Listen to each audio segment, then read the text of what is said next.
Hello investors, welcome to Tiwari stock Gurukul channel. दोस्तों, आज की इस वीडियो में हम एक मिड कैप आईटी कंपनी की बात करेंगे जिसे हमें लॉन्ग टर्म इन्वेस्टमेंट के लिए अपने पोर्टफोलियो में ज़रूर से ज़रूर रखना चाहिए। तो दोस्तों, जैसे एक नॉर्मल कॉन्सेप्ट है कि हमें कभी भी hot stock in hot sector कभी भी इन्वेस्ट नहीं करना चाहिए, क्योंकि वो शेयर कभी भी बार्गेन प्राइस पे हमें नहीं मिल सकता। तो हमें उन कंपनीज में इन्वेस्ट करना चाहिए जहाँ पे करेक्शन जिस सेक्टर में आ चुका है, लेकिन उन कंपनीज में कम करेक्शन आया है और एक बार्गेनिंग प्राइस पे हमें मिल रही हैं और जिसमें फ्यूचर ग्रोथ पोटेंशियल अच्छा हो। तो दोस्तों, इसी तरह की कंपनी इस वीडियो में हम डिस्कस करेंगे। तो दोस्तों, जैसे हम देख रहे हैं कि निफ्टी आईटी इंडेक्स अपने रिसेंट हाई जो कि 39,320 था, उससे लगभग 30% करेक्ट हो गया है और रिसेंट टाइम में इसकी जो इंडेक्स की वैल्यूएशन है लगभग 27,340 है। तो दोस्तों, इस तरह आप देख रहे हैं कि आईटी इंडेक्स में ही लगभग 30% करेक्शन आ चुका है। लेकिन हम जिस मिड कैप आईटी कंपनी की बात इस वीडियो में करने वाले हैं दोस्तों, उसका नाम है टाटा एलेक्साई। इस कंपनी का अगर प्रेजेंट शेयर प्राइस देखते हैं तो इसका वैल्यू है 8,065 रुपीज़। इस तरह की इस कंपनी का 50 डे में 8,005 और 200 डे में 6,993। तो इस आधार पर आप देख सकते हैं कि इस कंपनी की जो शेयर प्राइस है अपने 50 डे में और 200 डे में को क्रॉस कर चुका है। तो दोस्तों, आप अगर पोजिशनल ट्रेडर हैं या लॉन्ग टर्म इन्वेस्टर हैं तो दोनों आधारों पर इस स्टॉक में हमें पोजीशन बनानी चाहिए। प्रेजेंट शेयर प्राइस से अगर इस स्टॉक्स का टारगेट देखते हैं तो मीडियम टारगेट जो इस स्टॉक का होगा वो लगभग 8,800 रुपीज़ होगा और वही इस स्टॉक्स के लिए एक रेजिस्टेंस का काम करेगा।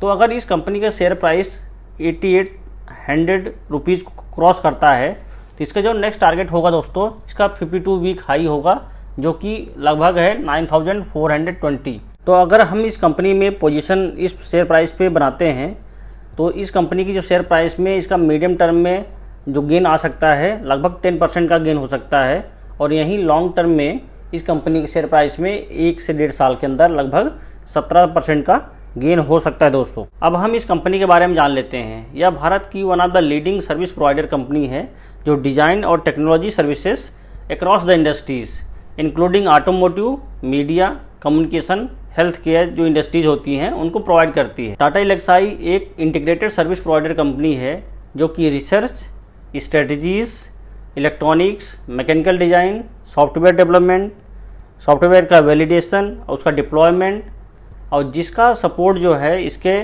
Network design studio, global development centres और ऑफिस जो इसके वर्ल्ड वाइड हैं वो इसको सपोर्ट करते हैं इसके डे टू डे फंक्शन में। अब हम इस कंपनी के रेवेन्यू डिस्ट्रीब्यूशन ज्योग्राफी वाइज देखते हैं तो इस कंपनी के टोटल रेवेन्यू का 36.5% यूरोप से आता है, अमेरिका से 36%, 13% इंडिया से और रेस्ट ऑफ द वर्ल्ड से 14.5% है। तो इस आधार पर हम कह सकते हैं कि इस कंपनी का रेवेन्यू जो है अक्रॉस द वर्ल्ड डिवाइडेड है। लेकिन अगर इस कंपनी का रेवेन्यू जो है प्रोडक्ट वाइज देखते हैं तो इस कंपनी का टोटल रेवेन्यू का 88% एम्बेडेड एंड प्रोडक्ट डिजाइन से आता है, 9% इंडस्ट्रियल डिजाइन एंड विजुअलाइजेशन से, केवल 2% सिस्टम इंटीग्रेशन एंड सपोर्ट से और जो अदर रेवेन्यू है इस कंपनी के केवल 1% अदर सोर्सेज से आता है। तो इस आधार पर आप कह सकते हैं कि कंपनी का एम्बेडेड प्रोडक्ट और डिजाइन जो सेगमेंट है इस कंपनी का कंसंट्रेटेड रेवेन्यू प्रोवाइड करता है। अगर हम इस कंपनी के रेवेन्यू को इंडस्ट्री वाइज अगर डिवाइड करते हैं तो इस कंपनी के टोटल रेवेन्यू का 44% ब्रॉडकास्ट और कम्युनिकेशन इंडस्ट्री से आता है, 41% ट्रांसपोर्टेशन इंडस्ट्री से, 10% हेल्थ केयर और मीडिया डिवाइसेस से और इसी तरह इस कंपनी की 4% रेवेन्यू अदर सोर्सेज से आते हैं। तो इस आधार पर कह सकते हैं कि इस कंपनी के रेवेन्यू में आगे चल के भी वृद्धि होने वाली है, क्योंकि आगे चल के ट्रांसपोर्ट इंडस्ट्री में एक अच्छा खासा ग्रोथ आने वाला है। दोस्तों, अब हम इस कंपनी के डिफरेंट जो पैरामीटर्स हैं उनमें ग्रोथ देख लेते हैं। तो हम पहले जो इंपॉर्टेंट पैरामीटर डिस्कस करेंगे इस कंपनी का सेल है। इस कंपनी के जो सेल्स की टोटल वैल्यूएशन 1386 करोड़ था इन मार्च 2018 में, जो कि अभी बढ़ के मार्च 2022 में लगभग 2471 करोड़ हो गया है। तो इस आधार पर आप कह सकते हैं कि लगभग सेल्स जो है डबल हो गया दोस्तों। इसी तरह अगर इस कंपनी की पैट की बात करते हैं तो मार्च 2018 में इस कंपनी का प्रॉफिट आफ्टर टैक्स 240 करोड़ था, जो कि मार्च 2020 में 256 करोड़ रहा, बशर्ते कि इतना सख्त लॉकडाउन भारत में लागू हुआ। और प्रेजेंट टाइम में इस कंपनी का जो पैट है ये बढ़ के लगभग 550 करोड़ रुपीज़ हो गया है। इसी तरह इस कंपनी का अर्निंग पर शेयर की अगर बात करते हैं तो मार्च 18 में इस कंपनी का अर्निंग पर शेयर 38.5 रुपीज़ था, जो कि अभी प्रेजेंट टाइम में बढ़ के 88.26 रुपीज़ हो गया है। तो इस आधार पर कह सकते हैं कि इस कंपनी के शेयर प्राइस में लगभग मोर देन 2x ग्रोथ हुआ है। अब हम कंपनी के ऑपरेटिंग प्रॉफिट मार्जिन की बात करते हैं तो कंपनी का ऑपरेटिंग प्रॉफिट मार्जिन मार्च 2018 में लगभग 25% था। मार्च 2020 में कोविड लॉकडाउन के बावजूद 21% रहा और अभी प्रेजेंट टाइम में ये बढ़ के लगभग 31% हो गया है। तो इस आधार पर आप कह सकते हैं कि इस कंपनी का प्रॉफिट बहुत ही अच्छा खासा आगे चल के ग्रो हो सकता है। अब हम इस कंपनी के रिटर्न ऑन कैपिटल एम्प्लॉयड को देख लेते हैं।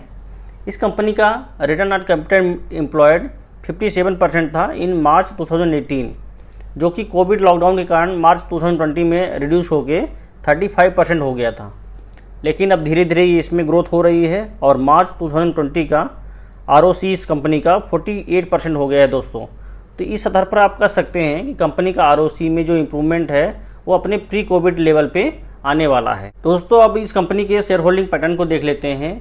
तो जो प्रमोटर का शेयर होल्डिंग 44.53% था इन जून 2021, जो कि रिसेंट जून क्वार्टर में 2022 में ये घट के 43.92 रहा। इसी तरह जो FI है जून 2021 में 11.81% था, जो कि अभी धीरे धीरे बढ़ता हुआ लगभग 15.17% है। तो आप देख रहे हैं कि FI लगातार इस कंपनी के शेयर एक्यूमुलेट कर रहे हैं। इसी तरह DI का जो शेयर होल्डिंग था लगभग 5.77% था इन जून 2021 में और अभी ये घट के 4.21 रहा। और जनरल पब्लिक का शेयर होल्डिंग 37.89% था इन जून 2021, जो कि अभी रिड्यूस होकर 36.71% रहा। तो दोस्तों जैसे हम देख रहे हैं कि इस कंपनी में FI लगातार बाइंग कर रहे हैं और प्रमोटर में थोड़ा सा हल्का सा सेल हुआ है, तो आप इस कंपनी के लिए पॉजिटिव मान सकते। तो दोस्तों अब इस कंपनी की जो डिफरेंट पैरामीटर्स है उसको देख लेते हैं। इस कंपनी का P रेशियो 80.8 है। इसका मतलब ये है कि कंपनी का जो शेयर प्राइस है काफ़ी हायर वैल्यूएशन पे है। कंपनी का डिविडेंड यील्ड 0.53 है, जो कि रीजनेबल है, ना बहुत ही अच्छा ना बहुत ही ख़राब। अगर इस कंपनी का ROE देखते हैं, रिटर्न ऑन इक्विटी, जो कि बहुत ही डिसेंट है 37.2%। कंपनी ऑलमोस्ट डेट फ्री है और डेट टू इक्विटी रेशियो जो है 0.09 है। कंपनी का पेग रेशियो की बात करते हैं तो 3.12 है, जिसे हम price to earning growth ratio कहते हैं। ये बहुत अच्छा नहीं है। जिस कंपनी का पेग रेशियो लगभग 1 के पास रहता है वो काफ़ी ज़्यादा बेटर होती हैं। प्रॉफिट ग्रोथ जो है इस कंपनी के 50.5% है और सेल ग्रोथ जो है लगभग 33% है। तो इस आधार पर भी आप कह सकते हैं कि इस कंपनी की जो डिफरेंट पैरामीटर्स हैं काफ़ी डिसेंट हैं और हमें लॉन्ग टर्म वेल्थ क्रिएशन के लिए इस कंपनी में इन्वेस्टमेंट करना चाहिए। तो दोस्तों वीडियो कैसा लगा कमेंट करके ज़रूर बताएं। वीडियो अच्छा लगा हो तो लाइक कीजिए, चैनल पर नए हो तो सब्सक्राइब जरूर कीजिए, क्योंकि मैं इसी तरह के इन्फॉर्मेटिव और इंटरेक्टिव वीडियो टाइमली लाता रहता हूं। तो दोस्तों वीडियो देखने के लिए धन्यवाद।